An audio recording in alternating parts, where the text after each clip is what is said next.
ఇటు ఎగువ నుంచి వస్తున్న వరదతో ప్రకాశం బ్యారేజ్ నిండుకుండలా మారింది. రోజు రోజుకి వరద పెరుగుతోంది. మొత్తం 70 గేట్లు ఎత్తి నీటిని దిగువకు వదిలేస్తున్నారు అధికారులు. 2,93,000 క్యూసెక్కుల నీరు బ్యారేజ్లోకి చేరింది. 3 లక్షల క్యూసెక్కుల నీటిని సముద్రంలోకి వదులుతున్నారు. నదీ తీర ప్రాంతాల ప్రజల్ని అధికారులు ముందుగానే అలర్ట్ చేశారు. ప్రకాశం బ్యారేజ్ ఇన్ఫ్లో అవుట్ఫ్లోకి సంబంధించి మరిన్ని వివరాలు మా కరెస్పాండెంట్ క్రాంతి అందిస్తారు.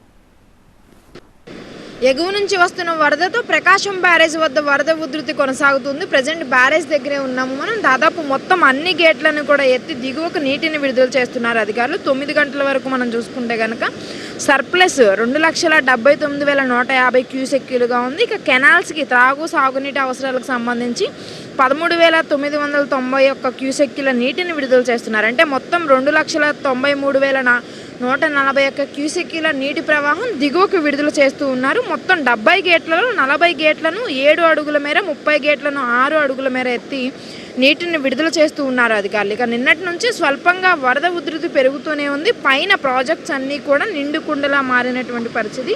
ఎగువ రాష్ట్రాల నుంచి భారీ ఎత్తున వరద వస్తూ ఉండడంతో ఇప్పటికే కృష్ణమ్మ పరవలు తొక్కుతూ ఉంది. శ్రీశైలం నుంచి ప్రకాశం బ్యారేజ్ వరకు కూడా రాష్ట్రంలో ఉన్నటువంటి జలాశయాలన్నీ కూడా నిండుకుండలా మారాయి. విజయవాడలో ఉన్నటువంటి ప్రకాశం బ్యారేజ్ మొత్తం గేట్లను ఎత్తి దిగువకు నీటిని అయితే విడుదల చేస్తూ ఉన్నారు. అయితే పులిచింతల నుంచి దాదాపు 1,50,000కు పైగా క్యూసెక్కుల నీటిని ప్రకాశం బ్యారేజ్కి విడుదల చేస్తూ ఉన్నారు. ఇది కాకుండా పాలేరు నుంచి దాదాపు 65,000 అండ్ అలాగే కీసర నుంచి కూడా 16,200కు పైగా క్యూసెక్కుల వరద నీరు ప్రకాశం బ్యారేజ్కి వస్తూ ఉండడంతో ప్రకాశం బ్యారేజ్ దగ్గర వరద ప్రవాహం ఇంతకింతకు పెరుగుతూనే ఉంది. దాంతో మొత్తం ఎగువన అండ్ అలాగే దిగువన నదీ పరివాహక ప్రాంత ప్రజలందరినీ కూడా అలర్ట్ చేశారు. వరద ప్రవాహం పెరిగితే కనుక లోతట్టు ప్రాంతాలన్నీ కూడా నీట మునిగేటటువంటి అవకాశం ఉన్న నేపథ్యంలో మొత్తం సురక్షిత ప్రాంతాలకు తరలించాలని చెప్పి కూడా ఆదేశాలు జారీ చేశారు. ఇప్పటికే ఎగువన కొన్ని ప్రాంతాల్లో గుళ్ళు కూడా జలమయమైనటువంటి పరిస్థితి. దాంతో అధికారులు ఇప్పటికే అప్రమత్తమయ్యి కంట్రోల్ రూమ్స్ను కూడా ఏర్పాటు చేశారు. పంట కాలువలకు సంబంధించి కూడా ఈసారి పుష్కలంగా నీరు అందే విధంగా వరద ప్రవాహం ఎక్కువగా ఉందనే చెప్పాలి. అటు శ్రీశైలం నుంచి నాగార్జున సాగర్కు వరద ప్రవాహం పెరుగుతుంది. దాంతో సాగర్ నుంచి కూడా దాదాపు దిగువకు నీటిని భారీ ఎత్తున విడుదల చేస్తూ ఉన్నారు. సాగర్ జలాశయ నీటి మట్టం కూడా దాదాపు 548.60 అడుగులకు చేరుకుంది. దాంతో ఇప్పటికే ఇది మొత్తం అన్ని గేట్లను ఎత్తి దిగువకు నీటిని విడుదల చేస్తున్నారు అధికారులు.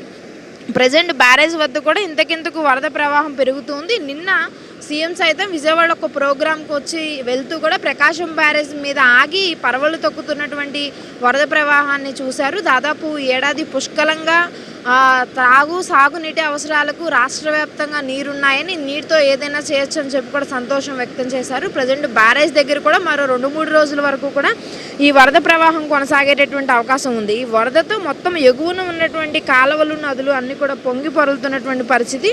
ఒక పక్క ఇప్పటికే ముక్తేశ్వర ఆలయం పైన ఉన్నటువంటి జగ్గేపేటలో ఉన్నటువంటి ఆలయం మొత్తం నది ప్రవాహానికి జల దిగ్బంధంలో ఉందనే చెప్పాలి. దాంతోపాటు పక్కనే ఉన్నటువంటి కొన్ని ఊళ్ళలో ఉన్నటువంటి వరద కూడా ఆ ఏర్లలో కట్లేరు, మున్నేరు లాంటి వాగులన్నీ కూడా పొంగి పొరలుతూ ఉన్నటువంటి పరిస్థితి. రాకపోకలు కూడా కొంత అంతరాయం కలిగినప్పటికీ కూడా ఎలాంటి ప్రమాదాలు జరగకుండా అధికారులు జాగ్రత్తలు తీసుకోవాలని సూచనలు జారీ చేశారు. ముఖ్యంగా కృష్ణానది పరవలు తొక్కుతున్న నేపథ్యంలో ఎవరూ కూడా ఈతలకు వెళ్ళడం కానీ, నాటు పడవలపైన బోటింగ్కి వెళ్ళడం కానీ, చేపలు పట్టడానికి కానీ ఇలా ప్రమాదకరమైనటువంటి పనులేవి చేయొద్దు అని చెప్పి కూడా హెచ్చరికలు జారీ చేశారు. అందరూ కూడా అప్రమత్తంగా ఉండాలని చెప్పి కూడా ఎప్పటికప్పుడు కూడా సూచనలు జారీ చేస్తూ కంట్రోల్ రూమ్ దగ్గర నుంచి ప్రస్తుత పరిస్థితిని పర్యవేక్షిస్తున్నటువంటి పరిస్థితి అయితే బ్యారేజ్ దగ్గర మనకు కనిపిస్తోంది.